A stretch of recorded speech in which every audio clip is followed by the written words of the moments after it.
So in hindsight, I'd say this was a step we could have taken much earlier to solve these two chief problems. Anything should not directly go to prod. I think anything that improves DevX and can improve your shipping speed should be like a core priority, and you should every few months just evaluate. So that was the reason we went with Jenkins and combination of Redis.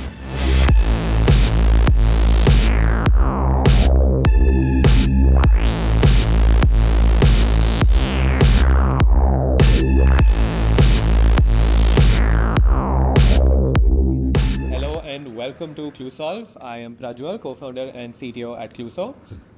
And I'm Parjanya, founding engineer at Clueso. And for today's episode, we're going to talk about deployments. Specifically, how our journey at Clueso has shaped up in terms of how we deploy our code, how we think about releases, how we think about dev environments, everything that we've learned in our journey so far. So in the earliest days, it was just two engineers, which was essentially Akash and me, shipping and releasing code just in the same physical environment. We were both living together. There was no issue of communication or anything async. It was just two people writing code and getting it out there. So back then, our system structure was also extremely simple, which is how I would advocate it should be for most startups. So we had on the back end a very simple monolithic API. On the front end, we had a single page application written in React. That was essentially the core of the platform. So how we used to deploy it in the early days was using AWS CDK. So CDK is a lightweight wrapper essentially on CloudFormation. And what we would do was I would run these commands locally from my system. So what that meant is that on my own laptop, we would actually build the BE as a Docker image, and we would also build the FE into static files that would go on S3. So both of these had their own build steps, build commands. And finally, using CDK, we would actually deploy, push that image onto an ECR repository, and then actually read from it via Fargate, which would end up serving as our actual server. This was the setup that worked for a long time for us at Clueso. Somewhere between, I'd say, July 2023, when we formally started working on this product, all the way until somewhere around August, September 2024. So in this phase, what changed for us at Clueso? We figured out product market fit, but didn't change our core stack too much. We remained a monolithic API, React SPA, and it was at this time that we started bringing in more engineers, which is when Parjanya kind of steps in. So maybe Parjanya, you can talk about what were some of the challenges that we had with the system just when you and Shashwat joined the team, and we had a few more engineers shipping code. Sure. So the very first point is that from two engineers, we were now four engineers, and the issue with that is everyone is building different features, and with that, the main blocker is that only Prajwal can deploy something. This was more of an issue when there were quick bugs to be fixed, and we did not have any environments at that point. We didn't have staging and testing environments. So anything, if it's broken, then you again have to stop your work and then get back to deployment. Exactly, 100%. Yes. I think those are the two maybe biggest problems that we had. One, like you so aptly put, is the manual dependence. So when you have a smaller team, it's totally fine. It doesn't really matter. But even with just doubling the number of engineers, going from 2 to 4, the amount of code being shipped was so high. Yes. And the second was the scope for human error in this process. It was running deployments became a very high cognitive task because you need to make sure you reset your local n variables from dev to the actual prod setup. So there were a couple of times when I ended up deploying with the dev variables out there in prod. So to solve primarily these two systems, Parjanya took up, I think, our first CI/CD-ish kind of setup. Maybe now we can walk through what that setup looked like. Yeah, sure. So the very first thing that we did was GitHub Actions. The reason for that was We have only two services as we mentioned over here, that is a backend and a FA service. And we didn't have any deployment complexities over here. By deployment complexities, I mean there are no clustered services which depend on each other that have to be gated or some versioning has to be done. So this makes our life easier. And many a times there were scenarios that only one of the services would have any changes. Not a lot of time you are making changes in both the services. Let's say you were doing a UI reskin on a particular page, you are only raising a PR in front end. So the best bet for us was GitHub Actions. So how we start by doing so is that we make YAML files. Essentially, these are a list of steps of what has to be done. And then, as Prajwal mentioned, we were using CDK. So a major change we brought was we no longer wanted to use CDK because that would mean that GitHub Actions needs to have context of running CDK script, which were actually written in Node.js, whereas our backend was in Python. So we just went into the core of CDK, that is the CF templates. We were already using our CF templates, but those were made by CDK. So we just removed the CDK from this part and we wrote our own CF templates. Rest all the steps remains the same, completely the same. Whatever that Prajwal was doing on laptop now happens on cloud. So this was our first big transformation. We went from local CLI system dependent scripts to something that ran on actions. So in hindsight, I'd say this was a step we could have taken much earlier to solve these two chief problems. So with this system, we had gotten a clean structure of going from code in that we push to the main branch in our repository to directly getting it to a production environment. But now one more challenge that came is that not every PR can go straight to prod, which we discovered with a lot of, production breaking bugs that ended up getting shipped. So the new requirement, number one, after we got actions in, is getting some sort of staging environment. So the typical trigger for this is you notice that you are shipping more bugs that can completely hamper the flow of the product. So maybe Parjanya, you can go over how did we do that with our GitHub action setup. Sure. I would take up the story of shipping a bug where sign up got broken. That was quite some bugs. Let's say you have your prod AWS account where you are having your CF deployed Fargets and all of your databases. Now the point over here is that you want an environment where you can ship your code and your customers are not going to access that code changes. That means that they are not affected by that code. Now a general practice is you create a new AWS account altogether because first of all, if something is breaking in staging, you can give your engineers access to do whatever they want in staging. So what you do is you create a staging account which is very independent from your prod account, and the same stack that you are deploying over here, you replicate it over here. Everything gets replicated, the CF, the DB part, and the S3. When I talk about replication, it's not data replication, it's about the technicalities. Whatever you deployed over here, same stuff is deployed over here, all your front end and back end code as well. Now, this is more of, service provider part of it, but the main part over here is that how do you signify that the code that is deployed in both of these environments is different. So the very basic thing that we do with Git, which is one of the version management tools, we have branches. So let's say you have your main branch, which you deploy to your prod environment, and then you can create some other branch. For this case, we made our staging branch, and that branch we use in our staging environment over here.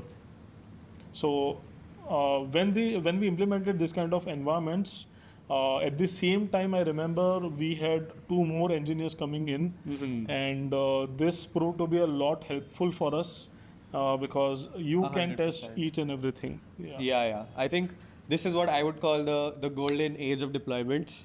I think this is the situation which most companies should strive towards and end up in. So what that meant is that we could run very simple independent API deployments, very simple FE deployments, and if required, just trigger them both together by merging the PR at the same time. So because of that, this system was completely automated as well, which was another huge win, because what it meant was that once I'm done with the PR review, I don't have to think at all about the deployment. It just seamlessly happens in the background. Here, maybe we can do one small note before we move ahead to the next change in the system, which is around DB level migrations. This is something where, in hindsight, you would probably want to get right from day one. So, Yeah. how we do DB migrations is we manually connect to either the staging DB or the prod DB and run SQL scripts manually.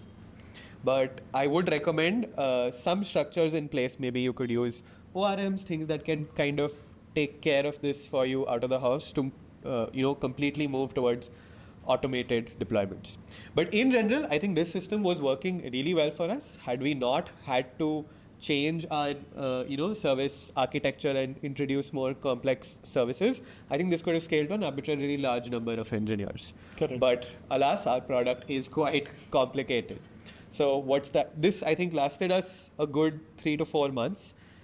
In around December 2024 to like Jan 2025 is when we kind of needed to think of a new system. That's when the system sort of started breaking down. Essentially, by this point, we were somewhere around, I think, 6 to 8 engineers. Correct. And our services had started to get more complex. Specifically, we had this one distributed function that spanned 3 different services, each with its own life cycle. 2 were kind of spawned on a per task basis, and 1 was constantly live. But these were very tightly linked alongside our actual API service. To give you some context, this was essentially how we run exports at Clueso. So this was the function that takes care of rendering videos when you hit that export button. So it kind of chunks up the video and renders it in pieces and then combines it all together. And it's a queue-based system. What I kind of want to highlight here is that we now had 4 BE services that were tightly linked. And again, here, whereas in the earlier structure with API and FE, we just had 3 possibilities, just API, just FE, API plus FE. Here, things kind of spiraled out of control. There were sub-deployments which needed a different combination of services kind of linked together. So for a few months, we didn't prioritize the CI/CD problem, and it kind of devolved back into certain manual workflows. And it wasn't going to be as straightforward as incorporating it into GitHub Actions. So that's why somewhere in like April of 2025, we picked up CI/CD as a dedicated project again to try and migrate to a structure that supports more services. So maybe Parjanya, you can go over that system, why we had to maybe migrate out of GitHub Actions, and let's just give everyone more context. Sure. So, as far as right now, our deployments were running on GitHub Actions, but they were handling only 2 type of services. One was API and one was FE. All the other services that we had could not be done through GitHub Actions because, as Prajwal told, there was a very tight data contract between all of those services. So what we actually introduced now was a full-fledged CI/CD system which understands how it has to behave in different cases. So very first thing that we did was we got Jenkins in our infrastructure. We ditched GitHub Actions from here on, and essentially how we started this project was we created different workflows. For example, there could be a API plus FE deployment. There could be a individual service deployment where any one of the services being deployed, or else there could be that distributed system deployment that we are talking about.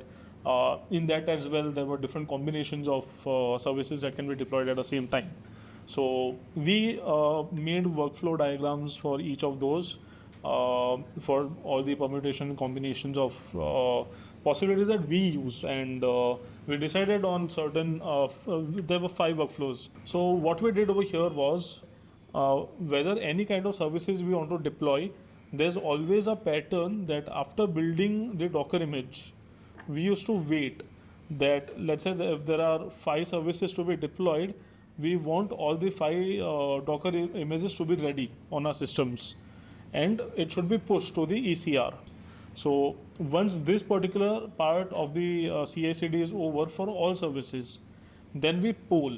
In this particular build step, what we do is we use internal database as Redis in order to store. There's a boolean that we store API if it is built or not. If it is built, other services will poll for API. It will wait for API to be built. Once it is built, it will go on to the next step of updating the CF template, or in case of FE, deploying something to S3. So this was the very important link that we wanted in order to make this possible. Now, there might be questions that if it was just one more additional step in the CI/CD pipeline, why did we not do it with GitHub Actions? We could have added one more step in GitHub Actions. The challenge over there is in Jenkins, you get a good UI. You can select what kind of deployments you want. In GitHub Actions, there are no such UI available to select what actions you want. And in this case, it was also about cross-repo synchronization of whether a service is built. Because one of the DS service used to stay in FE repo. FE is also in FE repo, so there are 2 services over here. And then in BE repo, we had a total of 3 services. So how do you synchronize between different combinations? So that was the reason we went with Jenkins and combination of Redis in order to keep track of which build is going on.